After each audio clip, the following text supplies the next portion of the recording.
Yo, what's up guys mga Kamashpit? Kumusta kayo lahat? Ako nga pala si Miko Mosh.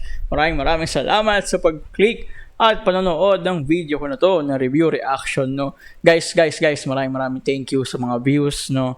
At mention na marami na ako ng mga video sa YouTube. At nakakataba ng puso na may nag-aabala, may nagki-click, may nanonood. Although konti yung subscriber ko, pero okay lang yun, no? Yung views, engagement pa din yun para sa akin.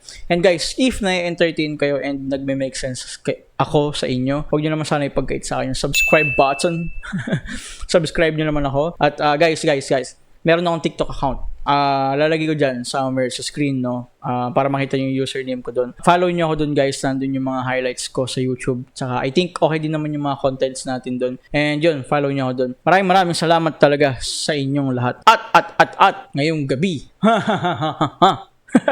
re-reviewin natin ang bandang Cup of Joe at ang kanta nilang Multo. Official lyric video. Yung video na to ay hindi siya requested, hindi rin siya suggested ng kahit na sino.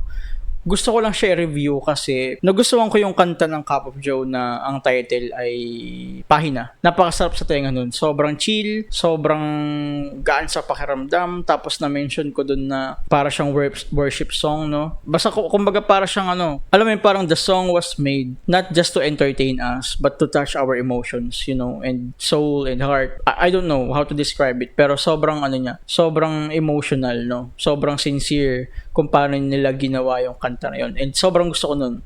Sobrang gusto ko yung craft, sobrang gusto ko yung art within the music, within the song, within the band, no, Cup of Joe. Sobrang sarap sa tenga. Kaya ngayong gabi ay re-reviewin ko naman yung kanta nilang Multo. I think arguably ito yung pinakasikat nilang kanta. Dahil yung kantang Multo ay ito ata, I think ito yung unang kanta ng Cup of Joe na narinig ko sa kalsada. I think sa palengke siguro or ewan, baka sa katrabaho ko dati. Di ko alam.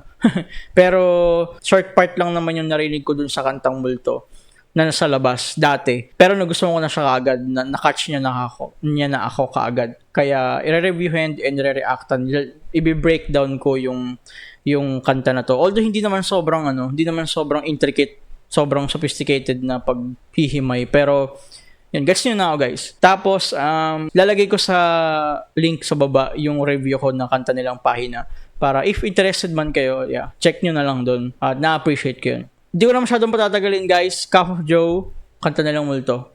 Play ko na.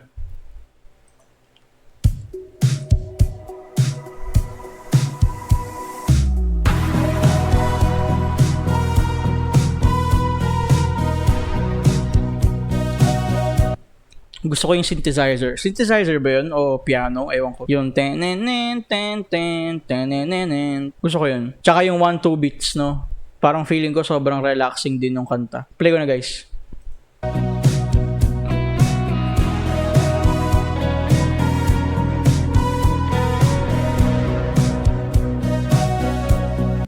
Parang kapare siya nung, para sa akin lang baka yung kanta ng Four of Spades, yung Mundo, no, Multo, Mundo, wow.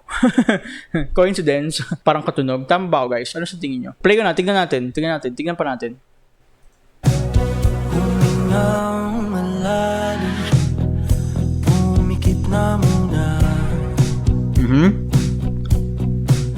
At baka sakaling namamalik mata lang.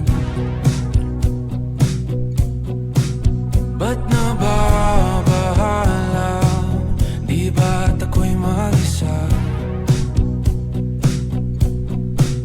Kala ko'y payapa, boses mo'y tumatawag pa. Pinauna na ang lahat. Okay. So yung kanta is all about someone na tinatry niya ng kalimutan, pero bumabalik-balik pa rin sa kanya, sa isip niya, sa puso niya. I don't know kung ano mang, how do you describe it, pero yun yung pagkakaintindi ko, interpretation ko, at least for me. Play ko na guys. Di na pa naman na king sukat, ngunit ba't ba andi? Yeah, that makes sense. Ngunit ba't andito pa rin? Hirap na kong intindihin. Tanging ba Nice. Okay. Balik lang siya. Kala ko pre-chorus yun. Dahil sa bawat tingin, mukha mo'y nakikita. Kahit saan man mapunta ay anino mo'y kumakapit sa aking kamay.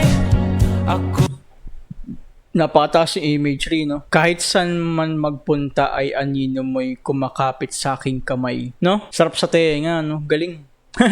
Taas ng lyricism. I like how they write their songs. Actually, yung sa kantang Pahay namin, na-amaze na ako dun eh. Tapos hanggang ngayon, nagustuhan ko pa rin kung paano nila, you know, the quality of their lyricism. Sobrang sarap sa tenga. Play ko na, guys. ay dahan-dahan nililibing ang buhay pa. Aha. Hindi na makakala. Chorus. Tinatalo mo ko bawat gabi. Yeah. Wala mang nakikita. Hapos mo ay ramdam pa rin sa dilim. Hindi na nanaginip. Hindi na mapagising. Pasindi na nailaw. Minumulton ako ng damdamin ko. Ng damdamin ko. Hindi mo pa akalain. Pause ko muna, guys. Ang ganda ng chorus, no? Ang taas sa imagery niya na sinasabi niya na ano, minumulta siya nung emotion na yon, nung damdamin na yon. Tapos, parang natatakot na siya somehow. Tapos, yun nga, sabi niya, buksan nyo na yung ilaw, di ko na kaya. Sobrang gusto ko kung paano yung progression nila sa storytelling nung kanta. Alam mo yan, parang simula yung introduction na bumabalik-balik pa rin sa kanya, sinubukan niya ng ilibing yung emotion, tapos dinescribe niya kung bakit ang hirap nun, tapos nilagay niya pa ng imagery. Tama ba ako? Sa elements of poetry. Ewan ko kung anong term. I don't know. Comment nyo, guys, kung anong tawag doon. Basta, yung parang imagery ng anino na hinahawakan pa din siya. Kahit na nilibing niya na yung memories na yon or yung entity na yon sa kanya. Tapos, basta yung progression, no, napakaganda. Nai-imagine ko siya sa isip ko kung paano nila kinikwento yung pagkakasunod-sunod ng storya ng kanta. Okay na, okay, guys. Play ko na. Balik ka konti.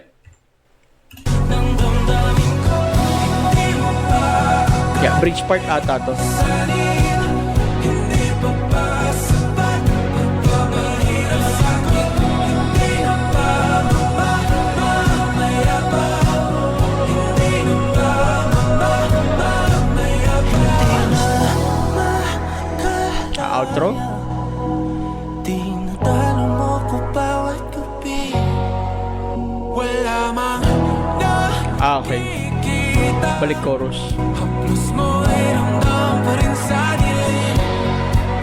Hindi na nanaginip. Yeah. Nice song. Hindi na mapagising. Pasindi na nailaw. Minumulton ako ng damdamin ko. Ng damdamin ko. Yeah, nice.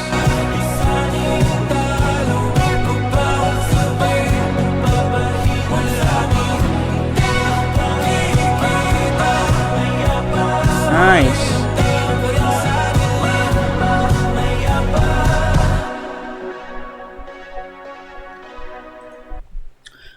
Tapos na ba? Yeah, tapos na. Cup of Joe at ang kanta nilang Multo, no? Sobrang gusto ko kung paano nila ginawa yung kanta na to. Yung storytelling, sobrang sarap sa tenga. Yung kung paano nila dinideliver sa akin yung ito, imaginein mo, ganito yung nangyayari. Hanggang sa matapos yung story, hanggang sa matapos yung kanta. Sobrang sarap sa tenga. Tapos, yeah, of course, syempre yung instruments, no, napaka-relaxing. Parang, alam mo yun, para siyang worship song. Sobrang kalmado. Alam mo yun, parang yung pyesa na to, pwede mo siyang palitan ng lyrics to a Christian song, eh, no? Ganun siya ka-relaxing, ganun siya ka-positive na vibe, no? Tapos, yun, gusto ko yung boses. Yeah, sobrang linaw ng boses niya. Tapos, instruments, yung parang synthesizer or piano, napaka-relax, napaka-simple lang pero rock din, no? Hindi siya yung sobrang sophisticated. Pero you know the whole instruments, the whole concept does makes perfect sense, you know? Napakasarap sa tenga. Verified. Okay. So yun guys, di ko na masyadong patatagalin. Maraming salamat sa pag-click at panonood ng video ko na to. Muli, ako nga pala si Miko Mosh. And guys, subscribe nyo ako and follow nyo ako sa TikTok. And guys, kung meron kayong request or recommended na song or artist, comment nyo lang dyan sa baba. Papanoorin ko yan, promise. Re-reviewin ko yan, promise. Babasahin ko yan, yung comment nyo. Sisipagin ako. Pangako! Kita tayo sa next episode. Bye-bye.